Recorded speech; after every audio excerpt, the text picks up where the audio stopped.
அண்மை செய்தி 1 முதல் 12ஆம் வகுப்பு வரையில் டிசம்பர் 24 முதல் ஜனவரி 1ஆம் தேதி வரை அரையாண்டு தேர்வு விடுமுறை விடப்படுவதாக அறிவிப்பு வெளியாகியிருக்கிறது.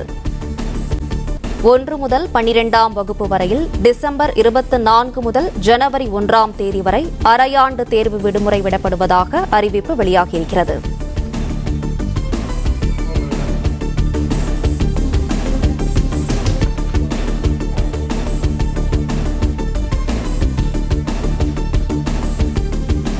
ஒன்று முதல் 12ஆம் வகுப்பு வரையில் டிசம்பர் 24 முதல் ஜனவரி 1ஆம் தேதி வரை அரையாண்டு தேர்வு விடுமுறை விடப்படுவதாக அறிவிப்பு வெளியாகியிருக்கிறது.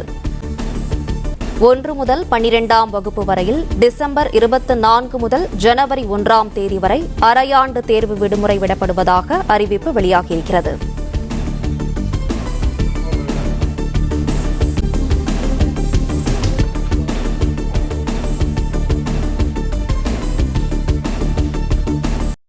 தமிழ்நாட்டின் மாநில உரிமை நிதி உரிமைகளை காக்க நாடாளுமன்றத்தில் முழக்கமிடுவது என முதலமைச்சர் மு.க.ஸ்டாலின் தலைமையில் நடைபெற்ற திமுக எம்பிக்கள் கூட்டத்தில் தீர்மானம் நிறைவேற்றப்பட்டுள்ளது. கூட்டத்தில் உரையாற்றிய ஸ்டாலின் நாடாளுமன்ற கூட்டத்தொடரில் பேச வேண்டிய எழுப்ப வேண்டிய சாராம்சங்கள் குறித்து அறிவுரைகளை கூறினார். கூட்டத்தில் மாநில உரிமைகள் நிதி உரிமைகளை காக்க நாடாளுமன்றத்தில் முழங்குவது என தீர்மானம் நிறைவேற்றப்பட்டது. வக்ஃபு வாரிய திருத்தச் சட்டம், ஒரே நாடு ஒரே தேர்தல், மாநிலங்களின் அதிகார பறிப்பு, பாஜக அல்லாத மாநில அரசுகளிடம் காட்டும் பாராமுகம் உள்ளிட்டவற்றுக்கு எதிராக திமுக உயர்நிலை செயல்திட்ட குழு கூட்டத்தில் நிறைவேற்றிய தீர்மானத்தை நாடாளுமன்றத்தில் எதிரொலிப்பது என்றும் தீர்மானம் நிறைவேற்றப்பட்டது. கூட்டத்தில் பேசிய மு.க.ஸ்டாலின் தமிழ்நாட்டின் நிதி நெருக்கடி, தமிழ்நாட்டிற்கான தேவைகளை பற்றி கடுமையாக பேசி புதிய திட்டங்களை தமிழ்நாட்டுக்கு கொண்டுவர முயற்சி செய்யுமாறு அறிவுறுத்தினார்.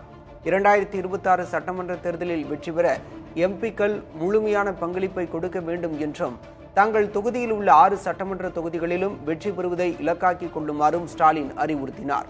தென்கிழக்கு வங்கக்கடல் பகுதியில் இன்று காற்றழுத்த தாழ்வு பகுதி உருவாக வாய்ப்புள்ளதாக சென்னை வானிலை ஆய்வு மையம் தெரிவித்துள்ளது.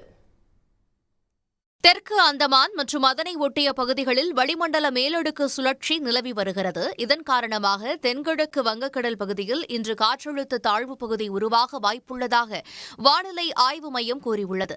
இது மேற்கு வடமேற்கு திசையில் நகர்ந்து தெற்கு வங்கக்கடல் பகுதியில் காற்றழுத்த தாழ்வு மண்டலமாக வலுப்பெறக்கூடும் என்றும் தெரிவிக்கப்பட்டுள்ளது. எனவே இன்றும் நாளையும் தமிழ்நாட்டின் ஓரிரு இடங்களில் லேசானது முதல் மிதமான மழை பெய்யக்கூடும் என வானிலை மையம் தெரிவித்துள்ளது. நாளை மறுநாள் தமிழ்நாட்டின் கடலோர மாவட்டங்களிலும் உள் மாவட்டங்களில் ஒரு சில இடங்களிலும் இடி மின்னலுடன் லேசானது முதல் மிதமான மழைக்கு வாய்ப்புள்ளதாக குறிப்பிடப்பட்டுள்ளது. வரும் 26ஆம் தேதி கடலூர், தஞ்சாவூர், திருவாரூர், நாகப்பட்டினம், மயிலாடுதுறை, புதுக்கோட்டை ஆகிய மாவட்டங்களில் கன முதல் மிக கனமழையும் பெய்ய வாய்ப்புள்ளதாக சென்னை வானிலை மையம் தெரிவித்துள்ளது. மும்பை பங்கு சந்தை குறியீட்டு எண் சென்செக்ஸ் இன்று 2000 புள்ளிகள் வரை உயர்ந்து வர்த்தகமாகிறது.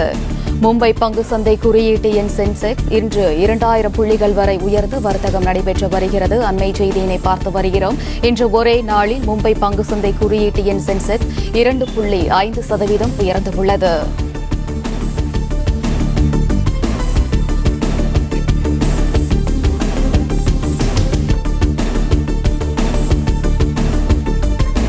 மும்பை பங்கு சந்தை குறியீட்டு எண் சென்செக்ஸ் இன்று 2000 புள்ளிகள் வரை உயர்ந்துள்ளது. இன்று ஒரே நாளில் மும்பை பங்கு சந்தை குறியீட்டு எண் சென்செக்ஸ் 2.5% உயர்ந்துள்ளது. நேற்று சரிவை சந்தித்த அதானி குழுமத்தின் பங்குகள் இன்று உயர்வை சந்தித்தன.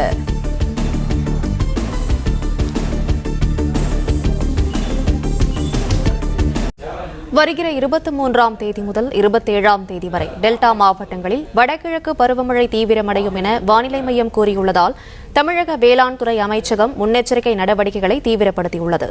இதுகுறித்த விவரங்களை செய்தியாளர் ராஜகுமரன் வழங்க கேட்கலாம். ராஜகுமரன், வணக்கம். விவரங்களை சொல்லுங்க. நாளை முதல் 27ஆம் தேதி வரை வடகிழக்கு பருவமழையானது டெல்டா மாவட்டங்களில் கனமழையாக பெய்யக்கூடும் என்று வானிலை ஆய்வு மையம் எச்சரித்திருக்கக்கூடிய சூழ்நிலையில் வேளாண் துறை அமைச்சர் தரப்பில் இந்த அறிக்கை வெளியாகி இருக்கின்றது. அதன்படி வெள்ள சூழ்நிலையில் நெற்பயிருக்கான மேலாண்மை நடவடிக்கைகளை என்ன மேற்கொள்ள வேண்டும் என்று விவசாயிகளுக்கு அமைச்சர் அறிவுறுத்தலை வழங்கியிருக்கின்றார். மழைநீர் தேங்கும் பட்சத்தில் வயல்களில் உடனடியாக வடிகால் வசதி ஏற்படுத்தி நீரை வடித்து வேர்ப்பகுதிக்கு காற்றோட்டம் கிடைக்கும் வகையில் பணிகளை மேற்கொள்ள வேண்டும் என்று அறிவுறுத்தப்பட்டிருக்கின்றது. மழைக்காலங்களில் உரமிடுதல், பூச்சி மருந்து தெளித்தல், களைக்கொல்லி இடுதல் போன்றவற்றை விவசாயிகள் தவிர்க்க வேண்டும் எனவும், போதிய சூரிய வெளிச்சம் தென்பட்டவுடன் ஏக்கருக்கு 2 கிலோ யூரியாவுடன் 1 கிலோ ஜிங்க் சல்பேட் உரங்களை 200 லிட்டர் தண்ணீரில் கரைத்து கைத்தெளிப்பான் மூலம் இலை வழி உரமாக தெளிக்க வேண்டும் என்றும் அறிவுறுத்தப்பட்டிருக்கின்றது.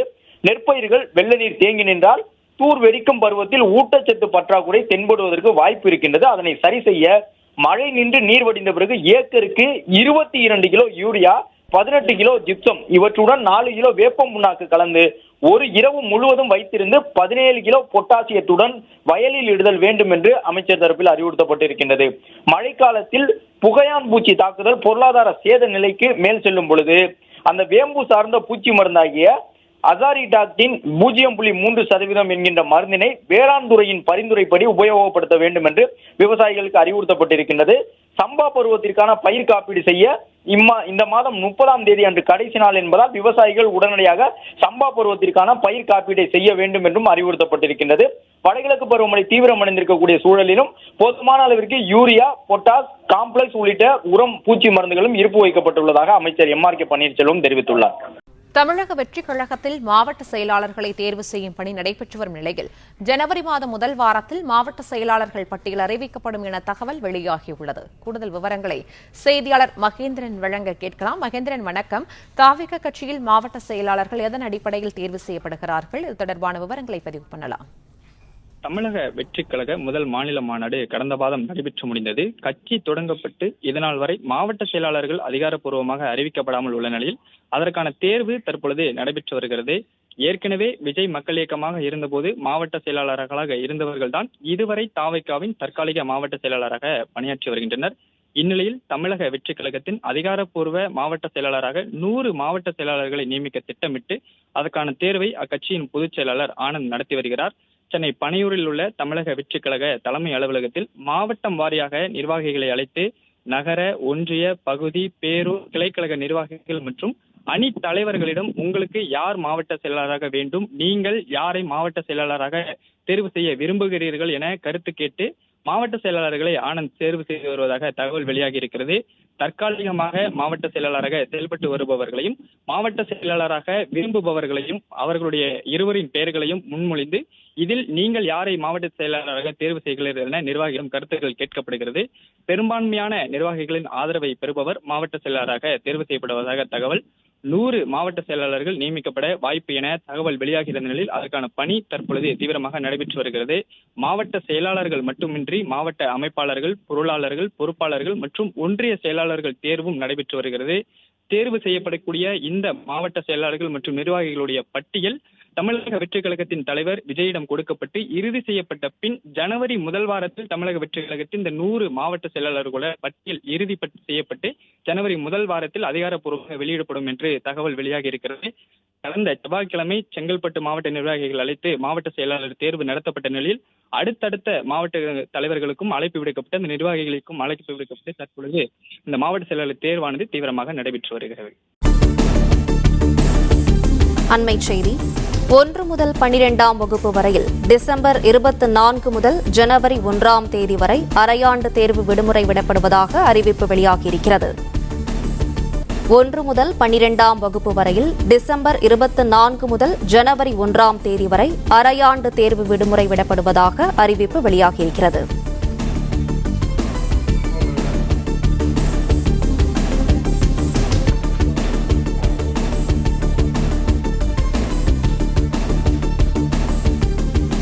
ஒன்று முதல் 12ஆம் வகுப்பு வரையில் டிசம்பர் 24 முதல் ஜனவரி 1ஆம் தேதி வரை அரையாண்டு தேர்வு விடுமுறை விடப்படுவதாக அறிவிப்பு வெளியாகியிருக்கிறது.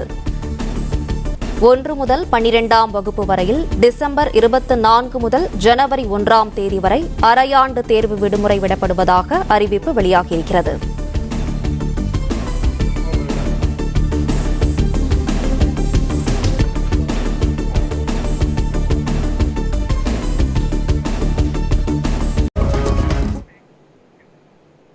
வணக்கம். மகாராஷ்டிரா மகாராஷ்டிரா, ஜார்க்கண்ட் இரு மாநிலங்களுக்கான சட்டப்பேரவை தேர்தல் நடந்து முடிந்து வாக்கு எண்ணிக்கை இன்னும் சற்று நேரத்தில் தொடங்கவிருக்கிறது. இரண்டு மாநிலங்களுமே இரண்டு பெரிய தேசிய கட்சிகளுக்கும் மிக முக்கியமான மாநிலங்களாக இருக்கிறது. ஜார்க்கண்டை பொறுத்தவரைக்கும் ஜார்க்கண்ட் முக்தி மோர்ச்சா அந்த கட்சிக்கான ஒரு ஆட்சியாக இருந்த நிலையில் அதில் பல்வேறு சிக்கல்கள் இருந்த நிலையில் தற்பொழுது அதில் ஆட்சி மாற்றம் நிகழுமா என்ற ஒரு கேள்வி எழுந்திருக்கிறது. மற்றொரு வகையில் மகாராஷ்டிரா மிகப்பெரிய மாநிலங்களில் ஒன்று. அந்த மாநிலத்தில் பல்வேறு பிரதான கட்சிகளில் பிளவுகள் ஏற்பட்ட நிலையில் எந்த பிரிவினருக்கான ஆதரவு மக்களிடம் கிடைக்கும் என்ற அந்த எதிர்பார்ப்பு மிகப்பெரியதாக இருக்கிறார்கள் என்ற அந்த விஷயத்திற்கான அந்த முடிவிற்கான வர முடியாத ஒரு தேர்தலாக இந்த தேர்தல் அமைந்திருக்கிறது. நம்மோட செய்தி அறையில் இணைந்திருக்கக்கூடிய சிறப்பு செய்தியாளர் முகிலனிடம் கேட்கலாம். முகிலன், மகாராஷ்டிராவை பொறுத்தவரைக்கும் முதல்ல மகாராஷ்டிரா பத்தி பேசலாம். அங்க இருக்கக்கூடிய அந்த தேர்தல் நிலவரம் என்பதும் பிரச்சாரம் என்பதும் என்னவாக எடுத்து செல்லப்பட்டது, அங்க இருக்கக்கூடிய டிசைடிங் ஃபேக்டர்ஸாக என்னென்ன விஷயங்கள்லாம் இருந்தது? அபிநயா, நீங்க தொடக்கத்திலேயே மிக முக்கியமான ஒரு கருத்தை முன் வச்சீங்க. மகாராஷ்டிரா மிக முக்கியமான ஒரு மாநிலம், ஒரு powerful state, financial capital of country.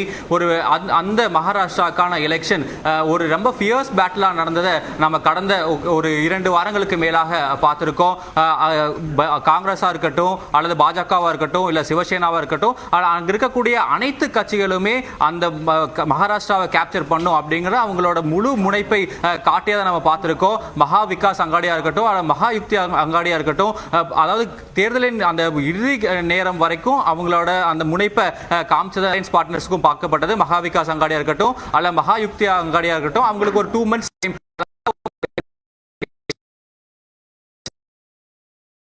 கிடைச்சதை நம்ம பார்த்திருக்கோம். மிக முக்கியமாக மகாராஷ்டிரா பொறுத்த வரைக்கும் ஒரு பேன் ஸ்டேட் இஷ்யூவே பார்க்க முடியாது. அதாவது ஒரு மாநிலத்தில் ஒரு பிரச்சனையை மட்டுமே அங்க முன்வைத்து அங்க பிரச்சாரங்கள் நடக்கல. அங்க இருக்கக்கூடிய அந்த 6 ரீஜியனுக்கும் 6 ஸ்பெசிபிக் இஷ்யூஸ் இருக்கு. அதனால இந்த அரசியல் கட்சிகள், அதாவது 2 கூட்டணிகளுமே மகா விகாஸ் அங்காடி இருக்கட்டும் மகா யுக்தி அங்காடி இருக்கட்டும், அந்த ஸ்பெசிபிக் 6 ரீஜியனுக்கும் 6 இஷ்யூக்களை முன்வைத்து அவங்க பிரச்சாரங்கள்ல ஈடுபடுறதை பார்த்திருக்கோம். மிக முக்கியமாக இப்போ நீங்க ஏற்கனவே மிக சரியா குறிப்பிட்டீங்க, அந்த எவ்வளவு எக்ஸிட் போல்ஸ் வந்தாலும் இன்னும் அங்க இப்போ ஜெயிக்க போறது யாரு அப்படிங்கிற ஒரு டிசைசிவான ஒரு கருத்தை யாருனாலையும் முன்வைக்க முடியல அப்படிங்கறது நம்ம பார்த்தோம். பல ஆண்டுகளாக இந்த மகாராஷ்டிரா எலெக்ஷன்ஸை ஃபாலோ பண்ணக்கூடியவங்களே இந்த தேர்தல் முடிவுகள் யாருக்கு சாதகமா வரும் அப்படிங்கறத அவங்களாலையும் கணிக்க முடியாத ஒரு நிலையை இருக்கிறதா நம்ம பார்த்திருக்கோம். மிக முக்கியமாக மகாராஷ்டிரா பொறுத்த வரைக்கும் அங்க மிக முக்கியமாக பேசப்படக்கூடிய பிரச்சனைகள்ல ஒன்று என்னன்னா இந்த ஃபார்மர்ஸ் இஷ்யூ.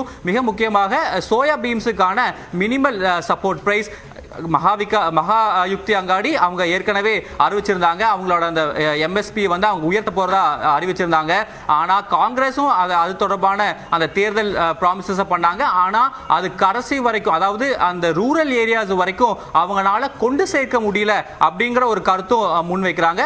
மிக முக்கியமாக இந்த மகா யுக்தி அங்காடிக்கான ஒரு ட்ரம்ப் கார்டா பார்க்கறது வந்து அந்த லட்கி பெஹன் ஸ்கீம், அதாவது பெண்களுக்கு 1500 ரூபாய் கொடுக்கக்கூடிய அந்த ஸ்கீம். ஏற்கனவே மகாராஷ்டிரால அதுக்கான அந்த பணிகள் தொடங்கி அந்த அமௌண்ட்டும் தற்போது கொடுத்துட்டு இருக்காங்க. அதே போல மிக முக்கியமாக என்ன பார்க்கணும்னா, இந்த தீபாவளிக்கு முன்னாடி 2 மாசத்துக்கு, அதாவது 1500 ஒரு மாசத்துக்கு, அதுக்கு 2 மாசம் 3000 ரூபாய் ஏற்கனவே தீபாவளிக்கு முன்னத்து மாசமும் கொடுத்துட்டாங்க.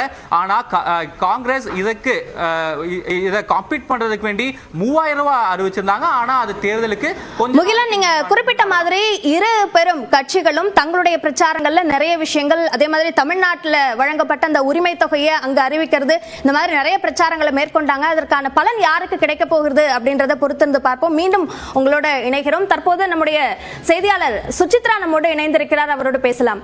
சுசித்ரா, இப்போ அங்க வாக்கு எண்ணிக்கைக்கான